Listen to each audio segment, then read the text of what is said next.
Let's talk about thyroid function.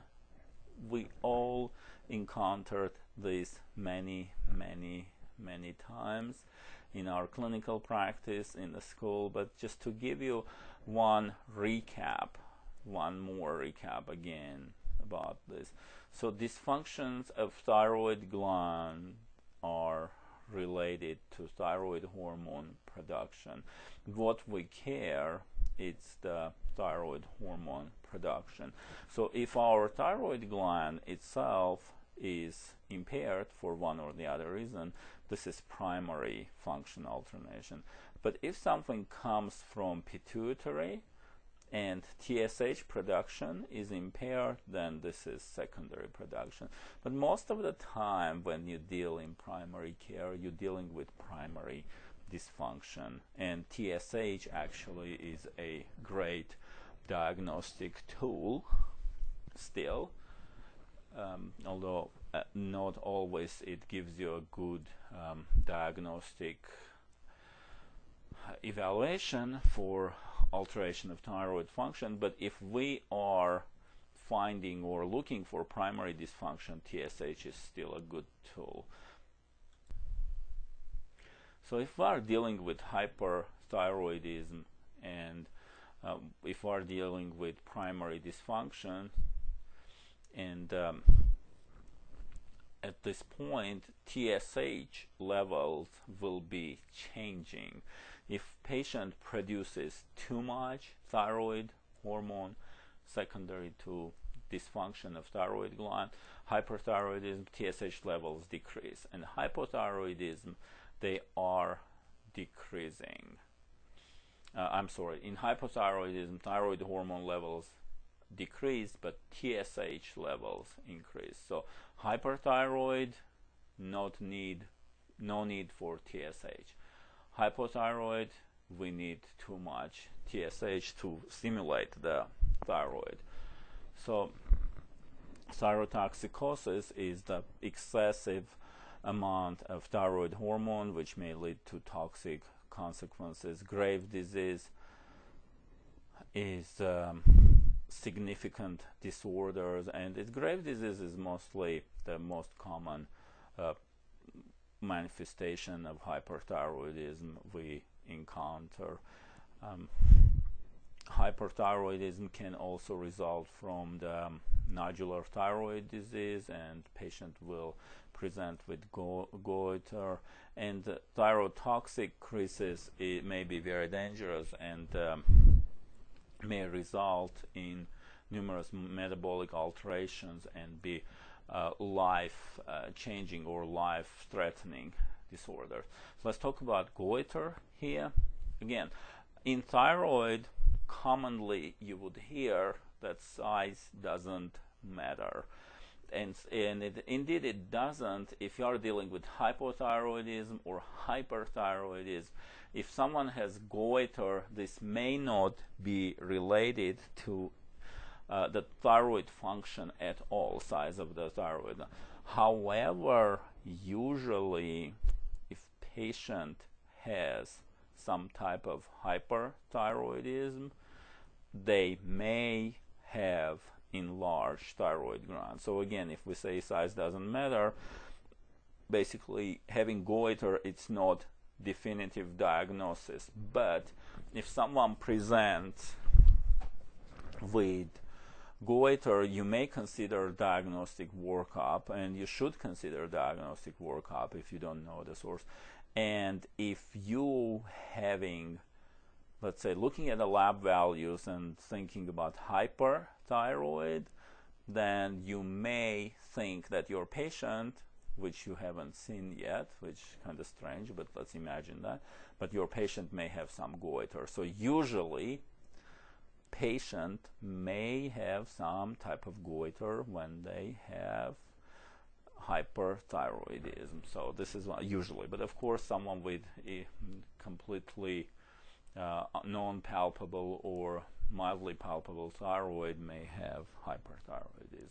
Again, but usual course of events, patient may have some goiter, and you will suspect hyperthyroidism, and you may end up diagnosing the patient with it. So hyperthyroidism is a consequence or a type of subacute thyroiditis, loss of production of thyroid hormone T3, and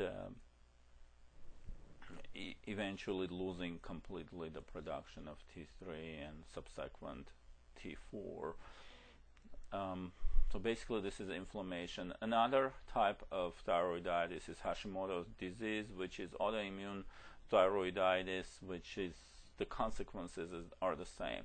You will treat both of them the same. You cannot, unfortunately, return the thyroid function once it was impaired. Thyroiditis is usually painless. There is postpartum thyroiditis, which may be actually resolving. Even though most of the cases, as I said, with postpartum thyroiditis will resolve, however, about 20% or so of women who had postpartum thyroiditis may need thyroid hormone replacement eventually. So postpartum thyroiditis is an interesting phenomenon and may go undiagnosed.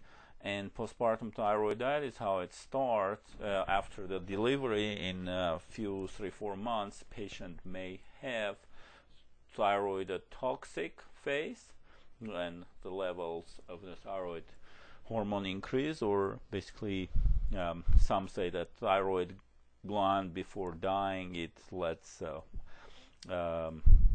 performs its best.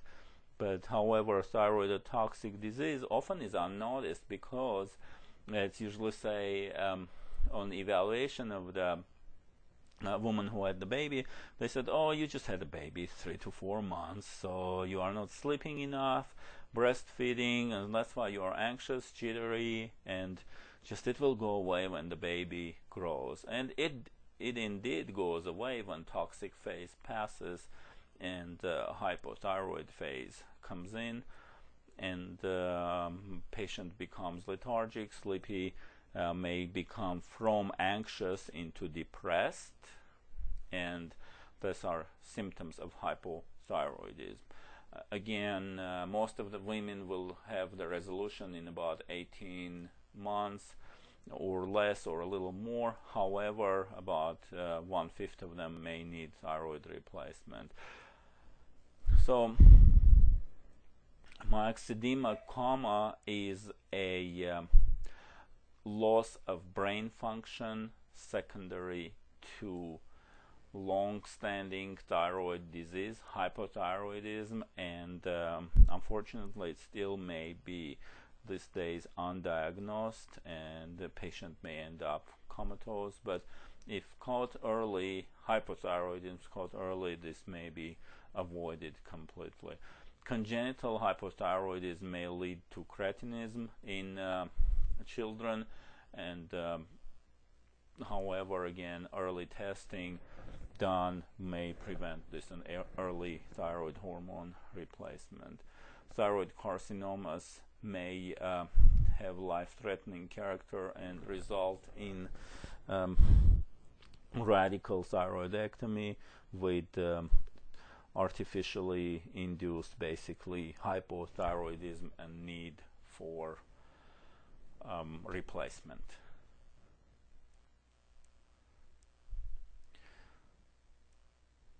When we're talking about parathyroid hormone, we need to think that PTH is produced in one of 4 or 5 parathyroid glands, and hyperparathyroidism usually caused by parathyroid adenomas. And we talking about primary. Secondary can occur because of the chronic disease such as renal failure or deficiency of vitamin D or calcium. And deficiency of vitamin D and calcium may be a consequence of malabsorptive syndrome. When patient presents with hyperparathyroidism, we will have hypercalciuria, alkaline urine, and hyperphosphaturia, and the patient may have more and more calcium stone.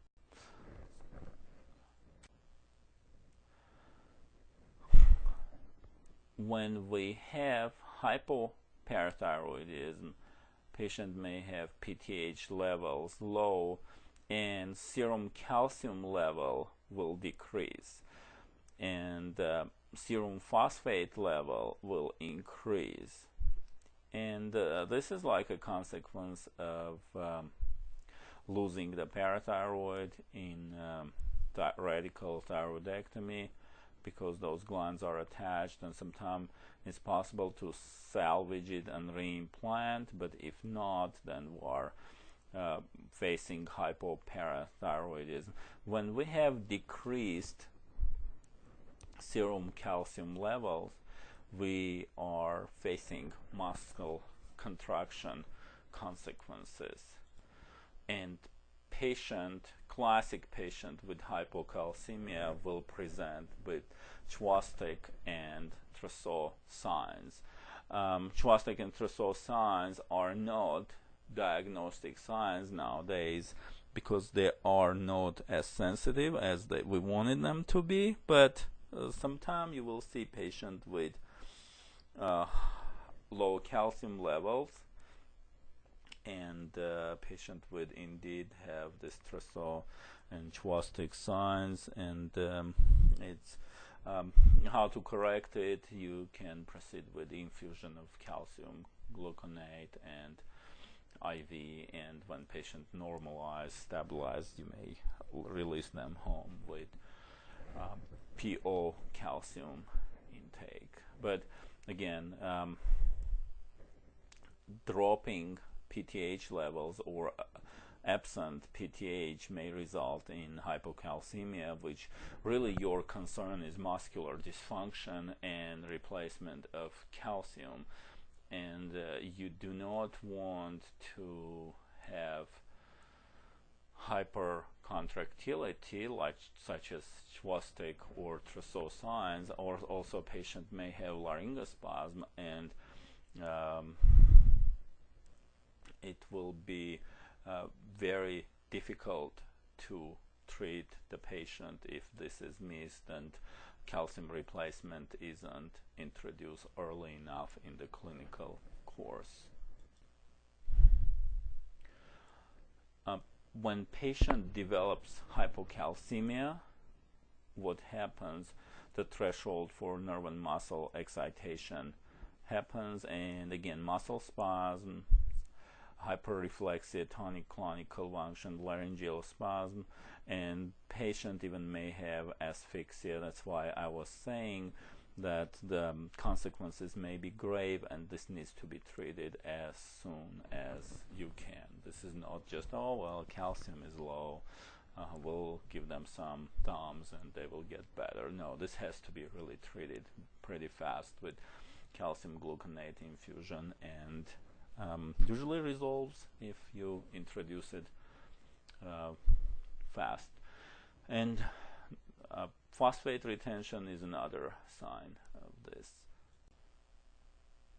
Adrenal gland disorders may affect one or both parts of adrenal glands and have consequences related to what part is affected.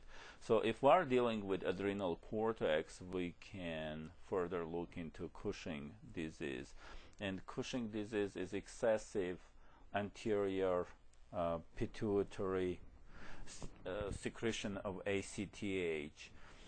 So when we have this, is basically we're dealing with an excessive amount of glucocorticoids. At that time, the Cushing syndrome may set in.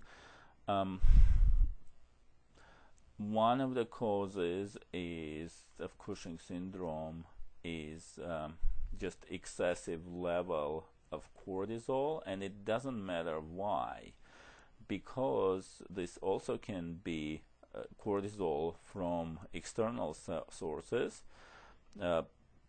as well as, or glucocorticoids from external sources, like and also patient's own cortisol. Adrenal tumors can secrete glucocorticoids, and pituitary tumors can secrete ACTH and cortisol. So all of these may result in truncal obesity. A patient will have the classic moon face, buffalo hump, muscle weakness, delayed growth may happen, acne. Patient may have stray marks on abdomen, thighs, on belly, basically in breast. So may develop with edema, hypokalemia, and one of the most bothersome signs is the mood swings and psychosis. And this can happen again with iatrogenic cause of secondary to ingestions of corticosteroids versus patient's own. So how to diagnose this? Patient needs to be checked the cortisol level and ACTH, glucose, complete blood count, chemistries. Imaging studies can get into play, such as CT of the adrenal and pituitary, MRI, and biopsies. It depends, the treatment depends on the cause. If it's glucocorticoid related, like external glucocorticoid related, then they should be tapered slowly. If it's internal, then patient may require, let's say if it's a tumor, then surgical removal will be required. So patient may also develop some complications secondary to this, and it has to be maintained and managed. Patient may present with osteoporosis, diabetes, and also hypertension, and it's all consequences of excessive cortisol. So again, external or internal, it doesn't matter, because when we're talking about Cushing syndrome, not the disease, we're talking about excessive level of cortisol. Cushing disease, it's ACTH excess, which stimulate the adrenal cortex to produce more cortisol. Again, you may encounter this in the patient who are on cortisone preparations, and the most common signs, or most easiest to see sign, will be psychosis or mood changes, mood swings, irritability, and this needs to be addressed. Addison disease is an opposite disorder, and it can be primary adrenal insufficiency, but it's adrenocortical hyperfunction, and versus secondary, when we don't have enough ACTH to stimulate the cortex to produce cortisol. So at this point, patient may have manifestations secondary to this, and manifestations are hypertension, heart rate changes, arrhythmias, hypoglycemia. Patient may have some type of lethargy, like slow movements, sluggish movement. We'll have this GI consequences, such as anorexia, at the same time nausea and vomiting if they ate, and will crave salt. This is all consequences. These are all consequences of low cortisol level. Again, diagnostically, what we should do, of course, your history, physical exam, but you need to check cortisol, ACTH levels, again, glucose levels, and again, maybe some imaging of both adrenal and pituitary.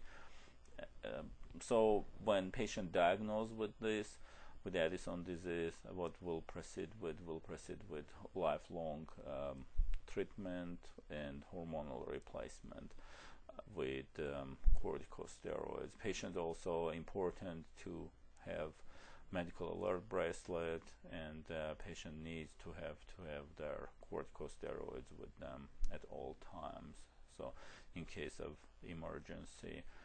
And this will be concluding the endocrine lecture. And again, please call me, email me if you have any questions, and this will be the end of this lecture. Thank you very much.